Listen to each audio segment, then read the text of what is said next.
कैमूर जिला में किसानों का धान अभी तक मात्र 65% ही सरकार द्वारा क्रय किया गया।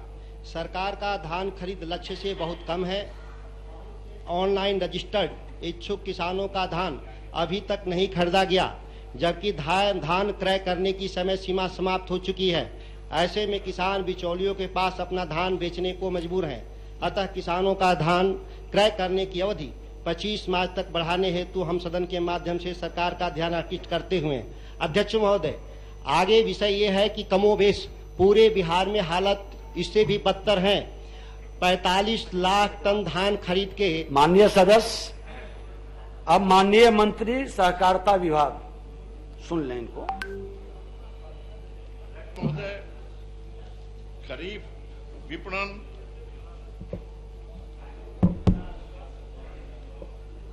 विपणन मौसम 2020-21 के अंतर्गत राज्य सरकार द्वारा कैमूर जिला का सांकेतिक लक्ष्य 3 लाख मीट्रिक टन धान क्रय हेतु निर्धारित किया गया था। महोदय, उक्त के आलोक में निर्धारित तिथि तक 2,80,919.91 यानी 93.64% मीट्रिक टन धान का खरीद किया गया है। इस वर्ष धान अधिप्राप्ति कार्य कृषि विभाग के निबंधित किसानों के माध्यम से किया गया है।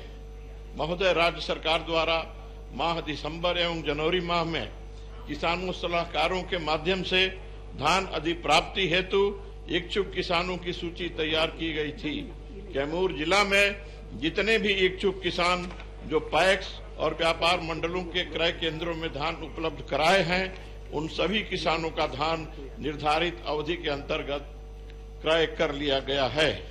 महोदय, वर्तमान खरीफ विपणन मौसम में राज्य में कुल 4,97,241 यानी करीब 5 लाख किसानों से 35,59,59 यानी लगभग 35.5 लाख मीट्रिक टन धान का क्रय पैक्स और व्यापार मंडलों के माध्यम से निर्धारित समय सीमा के अंतर्गत कर लिया गया है, जो कि पिछले सभी विपणन वर्षों से प्राप्त की गई उपलब्धि से अत्यधिक है। अतः राज्य सरकार धान अधिप्राप्ति कार्य हेतु अवधि विस्तार बढ़ाने के संबंध में विचार नहीं रखती है। चलिए, माननीय अध्यक्ष महोदय जी, पूरे बिहार में 1,15,00,000 टन धान का उत्पादन हुआ है, सरकार स्वीकार करती है। बिहार के भीतर गरीबों को खाद्यान्न देने के लिए 32 लाख टन चावल की खपत है पूरे बिहार में। सरकार ने 45 लाख टन खरीद का लक्ष्य भी रखा। आज 35 लाख टन पर खाद्यान्न की खरीद को बंद कर दिया गया। क्या बिहार के जो गरीब लोगों के लिए जो चावल की आपूर्ति है पंजाब, हरियाणा, दूसरे राज्यों से लाकर के किया जाएगा? सरकार किसको धोखाधड़ी में रखना चाहती है, यह समझ से परे है। जब बिहार में धान उपलब्ध है, बिहार में किसान उपलब्ध हैं, तो सरकार क्यों नहीं खरीदना चाहती है? जबकि पहले 31 मार्च तक धान खरीद होता रहा है, ये पहली बार नहीं है। आप पूरा पूछे, आप बैठ जाएं। महोदय, धान की खरीद पिछले तमाम वर्षों से अधिक हुई है और तमाम अनुभवों के आधार पर हम जमीनी लोग हैं, आप सब भी हैं। आप ध्यान से सुनिए ललित जी, हाँ सुनिए, आप तो सुनते रहे हैं, इतना काहे बोल रहे हैं? महोदय, धान की खरीद अब तक के तमाम वर्षों में जितनी हुई है सबसे अधिक हुई है खरीद। और पिछले वर्ष को आप जानते हैं, पिछले वर्ष का बताने की आवश्यकता है। अगर कहेंगे तो हम बता देंगे कि आज के तारीख तक क्या है, आज तक क्या है। और माननीय मंत्री जी, आप आसन की ओर और हमने अनुमान लगाया है अध्यक्ष महोदय, सरकार ने अनुमान लगाया है तमाम अनुभवों के आधार पर कि 21 फरवरी के बाद, मिडिल फरवरी के बाद किसानों के पास धान नहीं बच जाता है, वह धान बाजार में आ जाता है। तो मिलर और व्यापारियों को एमएसपी का लाभ दिलाने के लिए ऐसा करना उचित नहीं है। इसलिए धान अधिप्राप्ति हम लोगों ने बंद कर दी। आप इसमें नेता प्रतिपक्ष इसमें बहुत ही महत्वपूर्ण सवाल है महोदय। इसमें सुधाकर जी ने बड़ा सिंपल और बड़ा सवाल पूछा आपसे।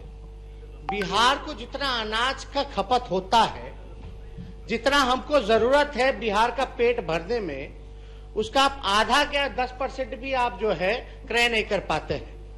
तो क्या आप दूसरे राज्यों से लाइएगा जब हमें यही सब धान है उपलब्ध, जब गेहूं यही उपलब्ध है, तो आप दूसरे राज्यों से लाइएगा।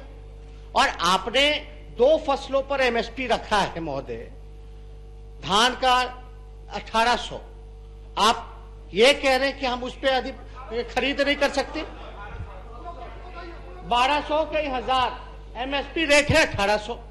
मंत्री जी से केवल यही जानना चाहते हैं, क्या ये साफ इनके जवाब से ये लगता है कि ये कंज्यूम नहीं कर सकते, ये और खरीद नहीं कर सकते, और जो खरीद भी हो रहा है वो एमएसपी पे नहीं हो रहा।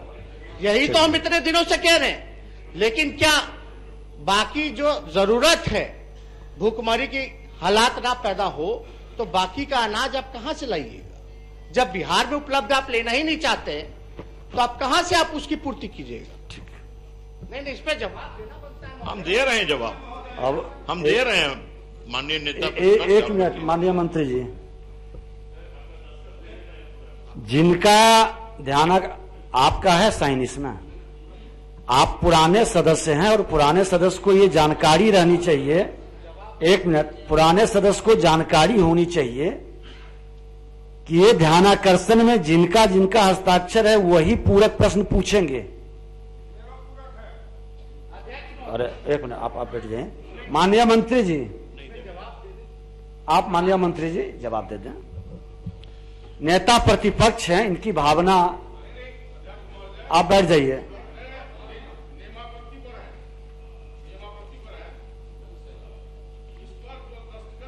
वही पूछेंगे। आसन के आदेश की अवहेलना कोई नहीं कर सकते हैं। आप बैठ जाएं।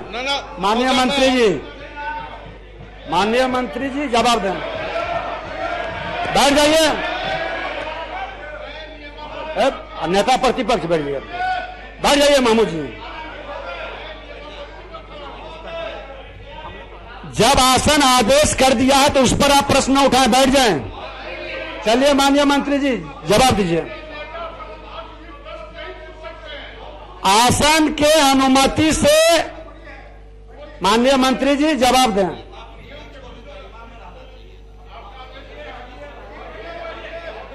महोदय, जब भी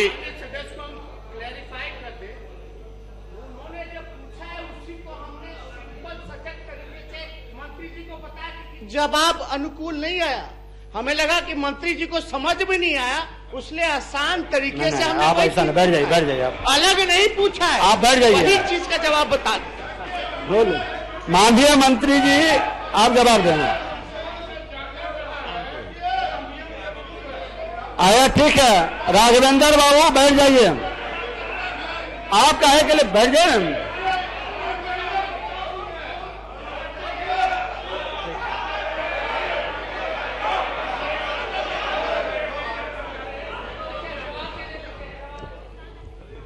माननीय अध्यक्ष महोदय, माननीय नेता प्रतिपक्ष को अधिक समझदारी है, वो ज्यादा समझते हैं, उनके समझ को मैं चुनौती नहीं देता। लेकिन इतनी बात मैं जरूर कहूंगा, यह सदन जानता है कि कभी भी भूतकाल में ऐसी परिस्थितियां आई है तो इस राज्य में अनाज की कमी, राज्य के अनाज भंडारों में कभी नहीं हुई है, और हम उसके लिए तैयार हैं, उसकी कमी नहीं होने देंगे। लेकिन एक प्रश्न यह है कि क्या और अधिक खरीद हम इसलिए करें कि एमएसपी जो है, किसानों के लिए जो एमएसपी है, उनके खाते, उनके जेब में जो जाना चाहिए वो व्यापारियों के जेब में जाए। अगर आपका यही सोच है तो हम इसके लिए तैयार नहीं है। सरकार अन्न खरीद करने के लिए तैयार नहीं है। जवाब हमारा पूर्ण है महोदय, जवाब हमारा